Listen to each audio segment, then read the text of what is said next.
guys, Calxiyn and Hunter here. If you guys enjoyed this video, you guys should become patrons over on Patreon to support the channel, but you guys should subscribe. So today we're talking about Adam turning into a Grimm. Now this was a theory that I had since the Volume 6 poster came out. No, let me sigh first. Since the Volume 6 poster came out, and so basically our idea was that somehow Salem would turn Adam into a Grimm because he's outlived his sort of usefulness and he's no help to the plan. That didn't happen, all that did it? stuff. Or it doesn't appear to be happening. That's what we're saying. So could it still happen? And so I think maybe. That is my guess. Because I kind of have some ideas, but I feel like Salem isn't going to get directly involved with Adam and this whole situation. I feel like that he may just stay normally and die, or his arc will end, or whatever you want to call it, right? We have this theory that, like, they're just going to give Adam to the Atlas military, so the Atlas military won't, like, get them in trouble, like, for stealing the plane and all that. Like, hey, Cordovan, look what we got, the White Fang terrorists, like, but anyway, so our original sort of idea is that, right, Adam was like, well, I have friends in high places, and that Salem would be like, you know what I mean? That Adam's just not worth having around anymore. And Salem uses people until they're no longer useful, according to Raven. And so if Adam has outlived his usefulness, the most useful thing would be to turn him into a Grimm that they would have to fight on that little island. It may actually wipe out Team RWBY and do something useful and wipe out Ozpin and whatever, right? And so that's sort of my argument for it. But the question is, do you think he would turn into a giant Grimm and fight Cordova in her Big Mac? I don't know, maybe then they'd have two problems, because it's like, then what do you focus on? Like, is Cordovan still gonna go after them with a giant Grimm? And then try to kill who's ever left? Maybe. But I guess sort of the idea would be Salem would have to get involved, though. I can't see her just popping out of the ground and being like, yo, Blake, hi, Yang, or whatever magical spell she would use on him to turn him into a Grimm, right? It would have to be something that has already been put inside of him, which sounds weird.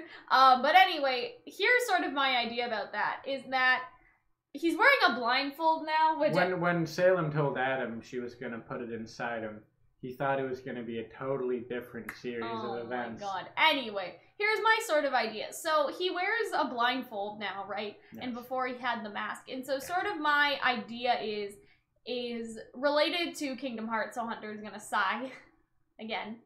What? But that was my Kingdom Hearts side. It's a different side from your ridiculous RWBY theory side, which is a different side from your boy crazy side, which is a different side from when, you know, I don't know. That's basically the three main things that I saw. Four sides. Anyway, can I go now? No, I tell you, there's a fourth side for when you make me do ridiculous videos. Continue. Or too many videos. There's ridiculous videos, too many videos. Continue. Okay. Anyway, so here's my point. My point is that in Kingdom Hearts, basically, one of the characters wears a blindfold, and when he takes the blindfold off, he turns into the villain. So that's Riku I'm talking about. So basically, Riku has the blindfold, and when he takes it off, he turns into Ansem, which has the Heartless Guardian. And basically, the idea is sort of like that he's wrapped himself up, I guess, because he's sort of ashamed and that darkness is still inside of him and he doesn't actually want to see, like, the stuff that he's doing, because at one point in the games, right, he, like fucking abducts, like, somebody and tries to, like, basically sends two other people to their death. He, like, brings them to the cliff because Diz was like, hey, can you go kill Naminé and Axel? And he was like, okay. So, like, the blindfold is sort of hiding his, like, atrocities almost. He's shying his eyes away from what he's actually doing. I thought, like, it's all sort of that they just had, stuff. You know, stupid fucking character design, like how they have clown shoes and hairs, like they dipped their head in gel and sat in a wind tunnel. It actually has a purpose, and that purpose is sort of like Mickey's, like, Riku's eyes couldn't lie. It's because Riku's ashamed, because in the game where Mickey Mouse is both a king and a dimension-hopping warrior, you really gotta pay attention to the symbolism. So my point is that did I play this game? Yes. Okay. With Adam, it could be the same thing, is that he takes off the blindfold and it reveals his true self, and that true self is a Grimm. Yes. You know what I'm saying? Yeah. Mm-hmm. And so this could have been done by Salem at a previous date that we just don't really know about, and that when he takes the blindfold off, he knows that that power will rise up within him and he will turn into a Grimm, similar to how characters like Riku, when they take off the blindfold, become a different person. And so it could sort of be metaphorical, like he wore the mask of a Grimm because he wanted to be the White Fang people to be viewed as monsters, and then he wore the blindfold, and that kind of looks like Blake's ribbon, like from her old weapons, as sort of a last-ditch effort to sort of hide maybe his true self from her and try to win her back. Because he is saying, like, hey, Blake, we have some time alone. Like, why don't you just come back with me? Why did you throw our memories away? Nipple. Well, that's why I did. Anyway, so that's the point. You have startlingly good accuracy. So, the idea basically would be is that when he takes the blindfold off, it is sort of the, like, that's it. You know what I mean? Then you see his disfigured sort of form and he turns into a Grimm. And this idea could still work even if he doesn't turn into a Grimm, like with whatever's under his face. Which would explain how he actually managed to hitchhike and not he just puts it on and puts it back by Grimm. Yeah, it's like a Titan shifter. They just like that he was able to hitchhike in the wilderness with them. The idea would be that though he hasn't used it before this moment, that this is like a no going back. So but if he was part Grimm, the Grimm wouldn't care. Oh, okay, yeah. That makes sense. You're right.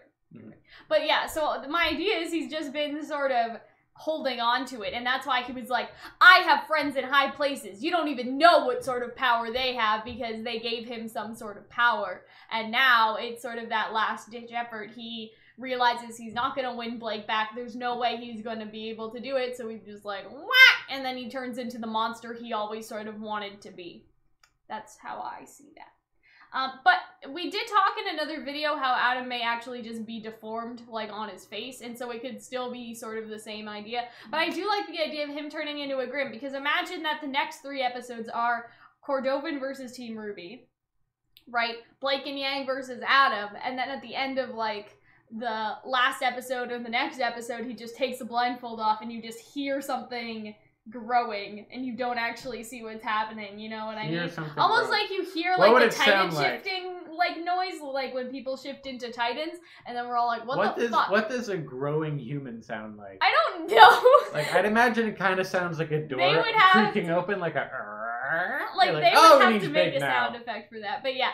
And then the final fight would be sort of finishing Cordovan, right? And having this giant Adam Grimm to deal with, and then or like killing making them fight, and then defeating seeing that would be interesting. And then the last sort of scene would be them flying to Atlas, and all the threats have been dealt with until Cinder and Neo. Because if Grimm Adam beats Cordova, that would be interesting so much as that it would be like, oh, Atlas failed and the Huntsman saved the day, and so that would be interesting for like a real world repercussions, you could say. Yeah. I mean, I also like the idea of them giving up human Adam to Cordovan, like, hey, here you go, leave us alone. You have because that would make Atlas look good if they capture Adam, and we talked about that in a separate video. But I really like the idea of him turning into a Grimm, and I would like to hold on to that. What's the city they're at again?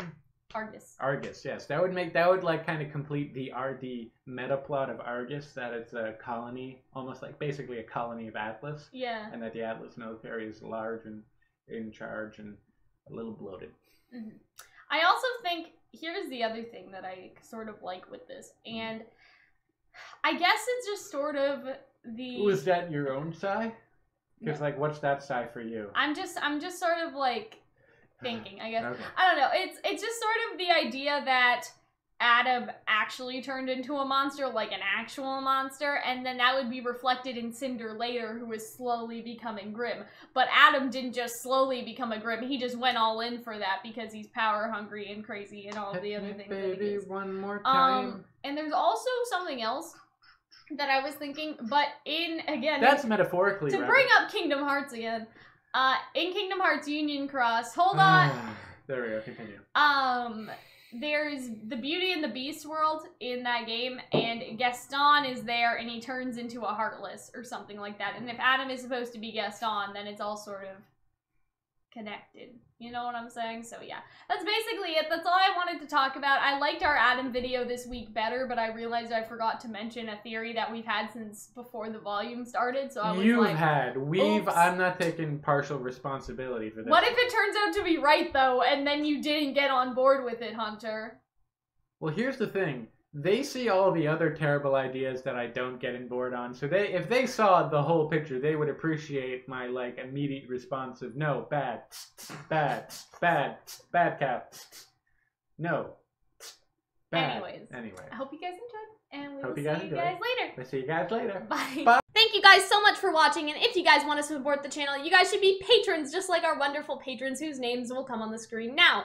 $10 patrons get videos sometimes 2 weeks in advance, sometimes 3 weeks in advance, basically much, much earlier than anyone else. They can also request us to do a video for them, so this could be a reaction, a theory, a discussion, anything like that. Our $5 patrons get a week in advance early access, or somewhere within that time frame, so between 2 days early and 7 days early, basically, but usually it's 7 days early, because I'm good with my scheduling.